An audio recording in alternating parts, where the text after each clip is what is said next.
ரிஷபம் ராசி அன்பர்களே, இனிய வணக்கம்.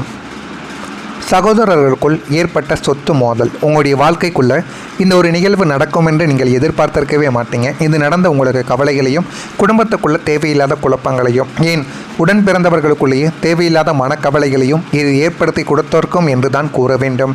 ரிஷபம் ராசிக்கு மூணாம் வீடு சகோதர ஸ்தானம். இந்த இடத்தில் செவ்வாயின் சாதகமற்ற பார்வையோ அல்லது ராகுவின் தாக்கமோ ஏற்படும் போது உடன் பிறந்தவர்களுடன் கடுமையான கருத்து வேறுபாடுகள் முளைக்கும்.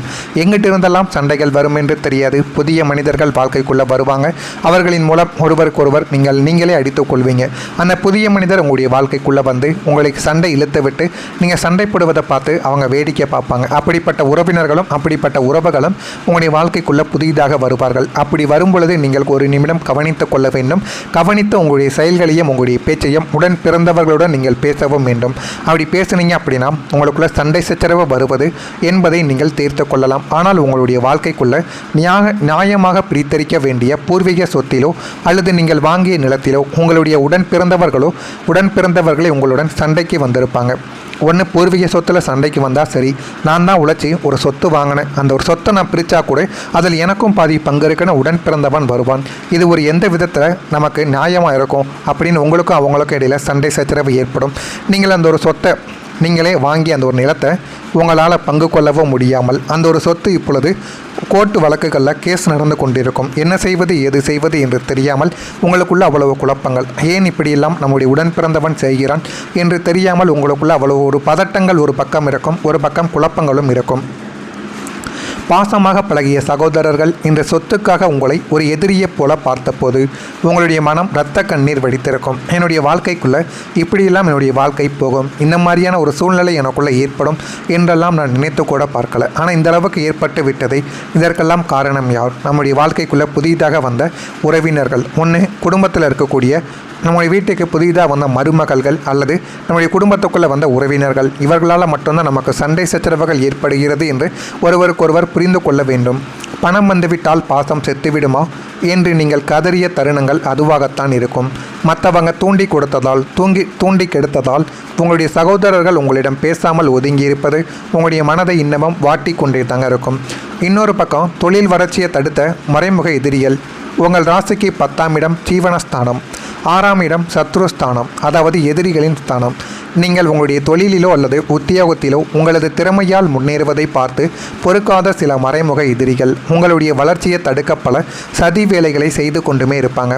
எந்த ஒரு புதிய தொழிலையும் புதிய வேலையையும் நீங்கள் கையில் எடுத்தாலும் அதில் உங்களுடைய தொழிலுக்கு எதிரிகளாக பல நபர்கள் வரத்தான் செய்வார்கள். அலுவலகத்தில் உங்களுக்கு வரவேண்டிய பதவி உயர்வை தட்டி பறிப்பது, மேலதிகாரிகளிடம் உங்களை பற்றி தப்பாக பேசுவது அல்லது வியாபாரத்தில் உங்களுடைய வாடிக்கையாளர்களை கலைப்பது போன்ற மறைமுக தாக்குதல்களை அவர்கள் நடத்தி கொண்டுமே இருப்பார்கள். அவர்கள் யார் என்றே தெரியாமல் நீங்கள் செய்யும் உழைப்புக்கு தகுந்த பலன் கிடைக்காமல் ஏன் இத்தனை தடைகள் என்று நீங்களே முடங்கிய நாட்கள் உங்களுடைய வாழ்க்கைக்குள்ளே இருக்கும். இந்த மறைமுக எதிர்ப்புகள் அனைத்தும் உங்களுடைய ஜாதகத்தில் 6ஆம் இடத்து கிரகங்களின் கோபமே உங்களுடைய வாழ்க்கைக்குள்ள தேவையில்லாத குழப்பத்தையும் உண்டாக்கி கொடுத்திருக்கும். அதே போல் உங்களுடைய கணவன் மனைவியிடையே நுழைந்த தேவையற்ற பேச்சுக்களும் இருக்கும். களத்திரஸ்தானமான 7ஆம் வீட்டில் ஏற்பட்ட கிரகங்களின் சலனத்தால் கணவன் மனைவி இருவருக்கும் இடையே இருந்த அந்யோன்யம் தற்காலிகமாக குலைந்து போயிருக்கும்.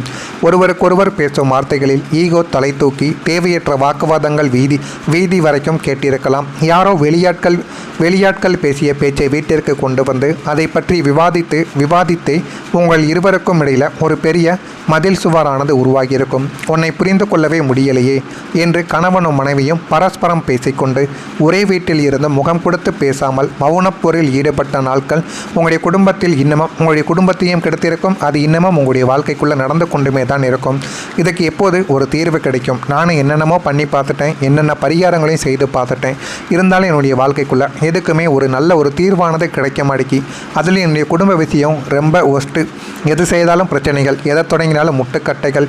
எனவே என்னுடைய வாழ்க்கை எதை நோக்கி போக போதுனே தெரியலை அப்படின்னு கணவன் மனைவிக்குள்ளே எப்பொழுதுமே சின்ன சின்ன சண்டைகள் ஏற்பட்டு கொண்டே தாங்க இருக்கும். நான் இதுவரை கூறியது ரிஷபம் ராசி அன்பர்கள் வாழ்க்கைக்குள்ளே நடந்து இருக்கிறது என்பது மட்டும் கமாண்ட் வழியாக கூறுங்க. மறக்காமல் நம்முடைய ராசி பலன் சேனலுக்கு ஒரே ஒரு சப்ஸ்கிரைப் மட்டும் செய்து வைத்துக் கொள்ளுங்கள். அப்பொழுது தான் நம்ம தொடர்ந்து பதிவிடும் வீடியோக்கள் அனைத்தும் தொடர்ந்து உங்களுக்கு நோட்டிஃபிகேஷனாக வந்து கொண்டே இருக்கும். வரக்கூடிய இந்த ஒரு தேதி முதல் மகாலட்சுமி அருளால் உங்களுடைய சேமிப்பு உயர ஆரம்பிக்கும். சுக்கிரனின் ஆதிக்கம் பெற்ற உங்களுக்கு செல்வத்தின் அதிபதியான மகாலட்சுமியின் பரிபூரணமான அருளானது கிடைக்கப் போகிறது. நீங்கள் இத்தனை நாட்கள் காத்து கொண்டிருந்த உங்களுக்கான ஒரு நாள் தொடங்கிவிட்டது என்று தான் கூற வேண்டும். இதுவரை நீங்கள் எவ்வளவுதான் சம்பாதித்தாலும் கையில் காசு தங்காமலும் வந்த வழி தெரியாமலும் பணம் கரைந்து போய்கொண்டே இருந்தது. நீங்களும் எத்தனையோ வழிபாடுகளும் எத்தனையோ பூஜைகளும் செய்து பார்த்துருப்பீங்க. பணம் கையில் தங்கணும், நம்முடைய கடனை அடைக்கணும், சொந்த வீடு கட்டணும் அப்படின்னு உங்களுக்குள்ள ஆயிரக்கணக்கான கனவுகள் இருந்திருக்கும். அது எதையுமே உங்களால் எதையுமே பண்ண முடியாமல் பணம் கையில் வந்தும் அதை செலவழித்து கொண்டே இருக்கிறேனே என்கிற ஒரு எண்ணங்கள் மட்டுமே உங்களுடைய வாழ்க்கைக்குள்ளே இருந்தது. ஆனால் இனிமேல் தனக்காரகனான குருவின் அருளாலும் லக்னாதிபதியின் பலத்தாலும் தேவையற்ற விரயங்கள் அனைத்துமே கட்டுப்படுத்தப்பட்டு உங்களது சேமிப்பு உயர்ந்து கொண்டே செல்ல ஆரம்பிக்கும். வாழ்க்கைக்குள்ளே எது வேண்டும் எது வேண்டாம் என்று அனைத்தையும் நீங்கள் புரிந்து கொள்ளவா ஆரம்பிப்பீங்க. எதிர்கால பாதுகாப்பிற்காக நீங்கள் செய்யும் வங்கி கணக்குகள், தங்க நாணய முதலீடுகள் அல்லது சீட்டு முறைகள் யாவும் வெற்றிகரமாக முடிந்து உங்களின் சேமிப்பு கணக்கு கணிசமாக உயர ஆரம்பிக்கும். வாழ்க்கையில் எந்த அளவுக்கு போகணும், எந்த அளவுக்கு போகக்கூடாது என்ற அனைத்தையும் நீங்கள் புரிந்து கொண்டு வாழ்க்கையில் நல்ல ஒரு நிலைமைக்கும் நீங்கள் வரவோ ஆரம்பிப்பீங்க. நீங்கள் வெள்ளிக்கிழமை நல்ல உங்களுடைய வழிபாடு உங்களுக்கு பலனை ஏற்படுத்தி கொடுக்கும்.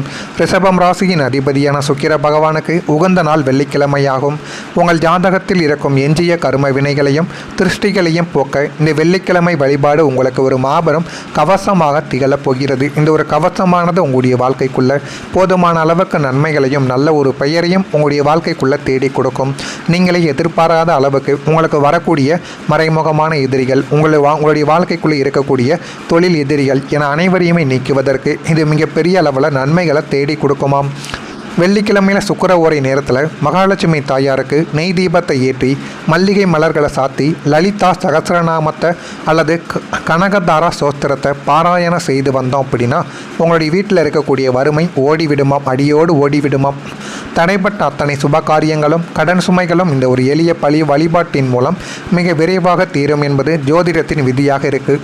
நீங்கள் இதை செய்து பாருங்கள். உங்களுடைய வாழ்க்கைக்குள்ளும் இருக்கக்கூடிய எல்லா விதமான விஷயங்களுக்கும் ஒரு பதிலானது கிடைக்கும். உங்களுடைய வாழ்க்கையிலும் நல்ல ஒரு நிலைமைக்கும் வந்துவிடும். தொழிலில் மதிப்பும் மரியாதையும் இனிமேல் வரக்கூடிய நாட்களில் கிடைக்கும். உங்கள் ராசிக்கு 10ஆம் இடமாகிய ஜீவனஸ்தானம் பலம் பெறுவதால் தொழிலிலும் உத்தியோகத்திலும் நீங்கள் இழந்த செல்வாக்கை மீண்டும் பெறப்போறீங்க. உத்தியோகத்தில் உங்களை புறக்கணித்த மேலதிகாரிகள் இனிமேல் உங்களின் திறமைகளை பாராட்டி தகுந்த பதவி உயர்வையும் ஊதிய உயர்வையும் உங்களுடைய வாழ்க்கைக்குள்ளே தேடி கொடுப்பாங்க. அவங்க உங்களுடைய வாழ்க்கைக்குள்ளே நல்ல ஒரு மாற்றத்தையும் நல்ல ஒரு பெயரையும் உங்களுக்குள்ளே உருவாக்கவும் ஆரம்பிப்பாங்க. வியாபாரத்தில் உங்களது நாணயம் மற்றும் நேர்மைக்காகவே புதிய வாடிக்கையாளர்கள் உங்களை தேடி வருவாங்க. தொழில்துறையில் மறைமுக எதிரிகளால் ஏற்பட்ட தடைகள் அனைத்தும் தகர்த்தப்பட்டு உங்களுடைய கௌரவமும் மதிப்பும் சமூக அந்தஸ்தும் பல மடங்கு உயரும் பொற்காலம் இதுவாகத்தான் உங்களுடைய வாழ்க்கைக்குள்ளே இருக்கும். இது போதுமான அளவுக்கு உங்களுடைய வாழ்க்கைக்குள்ளே நல்ல ஒரு பெயரையும் நல்ல ஒரு இடத்தையும் உங்களுடைய வாழ்க்கைக்குள்ளே தேடி கொடுக்கும். அந்த அளவுக்கு உங்களுக்குள்ள நல்ல ஒரு நிலைமைக்கும் நீங்கள் வரவும் ஆரம்பிப்பீங்க. எனவே வெள்ளிக்கிழமை நாளில் மட்டும் நீங்கள் மகாலட்சுமி தேவிக்கு இந்த ஒரு பரிகாரத்தை, இந்த ஒரு வழிபாட்டை செய்து பாருங்கள். உங்களுடைய வாழ்க்கைக்குள்ளே அவ்வளவு நன்மைகள் நடக்கும். இது நடக்கிறதா இல்லையா என்பதை மட்டும் கமெண்ட் வழியாக தெரிவியுங்கள். மறக்காமல் நம்முடைய சேனலுக்கு ஒரே ஒரு சப்ஸ்கிரைப் மட்டும் செய்து வைத்துக் கொள்ளுங்கள். அப்பொழுது தான் நம்ம தொடர்ந்து பதிவிடும் வீடியோக்கள் அனைத்தும் தொடர்ந்து உங்களுக்கு நோட்டிஃபிகேஷனாக வந்து கொண்டே இருக்கும். நல்லதே நினையுங்கள். உங்களுடைய வாழ்க்கைக்குள்ளும் நல்லது மட்டுமே தான் நடக்கும். பொறாமை எண்ணம் கொண்டவராக இருக்காதீர்கள். வாழ்க்கையில் ஒருபோதும் உங்களால் வெற்றியை காணவே முடியாது. நன்றி, வணக்கம். இந்த வெள்ளிக்கிழமை வழிபாடு உங்களுக்கு ஒரு மாபெரும் கவசமாக திகழப் போகிறது. இந்த ஒரு கவசமானது உங்களுடைய வாழ்க்கைக்குள்ள போதுமான அளவுக்கு நன்மைகளையும் நல்ல ஒரு பெயரையும் உங்களுடைய வாழ்க்கைக்குள்ள தேடி கொடுக்கும். நீங்களே எதிர்பாராத அளவுக்கு உங்களுக்கு வரக்கூடிய மறைமுகமான எதிரிகள், உங்களுடைய வாழ்க்கைக்குள்ளே இருக்கக்கூடிய தொழில் எதிரிகள் என அனைவரையுமே நீக்குவதற்கு இது மிகப்பெரிய அளவில் நன்மைகளை தேடி கொடுக்குமாம். வெள்ளிக்கிழமையில் சுக்கிர ஓரை நேரத்தில் மகாலட்சுமி தாயாருக்கு நெய் தீபத்தை ஏற்றி மல்லிகை மலர்களை சாத்தி லலிதா சகசிரநாமத்தை அல்லது கனகதாரா சோஸ்திரத்தை பாராயணம் செய்து வந்தோம் அப்படின்னா உங்களுடைய வீட்டில் இருக்கக்கூடிய வறுமை ஓடிவிடுமாம், அடியோடு ஓடிவிடுமாம். தடைப்பட்ட அத்தனை சுப காரியங்களும் கடன் சுமைகளும் இந்த ஒரு எளிய வழிபாட்டின் மூலம் மிக விரைவாக தீரும் என்பது ஜோதிடத்தின் விதியாக இருக்குது. நீங்கள் இதை செய்து பாருங்கள். உங்களுடைய வாழ்க்கைக்குள்ளும் இருக்கக்கூடிய எல்லா விதமான விஷயங்களுக்கும் ஒரு பதிலானது கிடைக்கும். உங்களுடைய வாழ்க்கையிலும் நல்ல ஒரு நிலைமைக்கும் வந்துவிடும். தொழிலில் மதிப்பும் மரியாதையும் இனிமேல் வரக்கூடிய நாட்களில் கிடைக்கும். உங்கள் ராசிக்கு 10ஆம் இடமாகிய ஜீவனஸ்தானம் பலம் பெறுவதால் தொழிலிலும் உத்தியோகத்திலும் நீங்கள் இழந்த செல்வாக்கை மீண்டும் பெற போறீங்க. உத்தியோகத்தில் உங்களை புறக்கணித்த மேலதிகாரிகள் இனிமேல் உங்களின் திறமைகளை பாராட்டி தகுந்த பதவி உயர்வையும் ஊதிய உயர்வையும் உங்களுடைய வாழ்க்கைக்குள்ளே தேடி கொடுப்பாங்க. அவங்க உங்களுடைய வாழ்க்கைக்குள்ளே நல்ல ஒரு மாற்றத்தையும் நல்ல ஒரு பெயரையும் உங்களுக்குள்ளே உருவாக்கவும் ஆரம்பிப்பாங்க. வியாபாரத்தில் உங்களது நாணயம் மற்றும் நேர்மைக்காகவே புதிய வாடிக்கையாளர்கள் உங்களை தேடி வருவாங்க. தொழில்துறையில் மறைமுக எதிரிகளால் ஏற்பட்ட தடைகள் அனைத்தும் தகர்த்தப்பட்டு உங்களுடைய கௌரவமும் மதிப்பும் சமூக அந்தஸ்தும் பல மடங்கு உயரம் பொற்காலம் இதுவாகத்தான் உங்களுடைய வாழ்க்கைக்குள்ளே இருக்கும். இது போதுமான அளவுக்கு உங்களுடைய வாழ்க்கைக்குள்ளே நல்ல ஒரு பெயரையும் நல்ல ஒரு இடத்தையும் உங்களுடைய வாழ்க்கைக்குள்ளே தேடி கொடுக்கும். அந்த அளவுக்கு உங்களுக்குள்ள நல்ல ஒரு நிலைமைக்கும் நீங்கள் வரவும் ஆரம்பிப்பீங்க. எனவே வெள்ளிக்கிழமை நாளில் மட்டும் நீங்கள் மகாலட்சுமி தேவிக்கு இந்த ஒரு பரிகாரத்தை இந்த ஒரு வழிபாட்டை செய்து பாருங்கள். உங்களுடைய வாழ்க்கைக்குள்ளே அவ்வளவு நன்மைகள் நடக்கும். இது நடக்கிற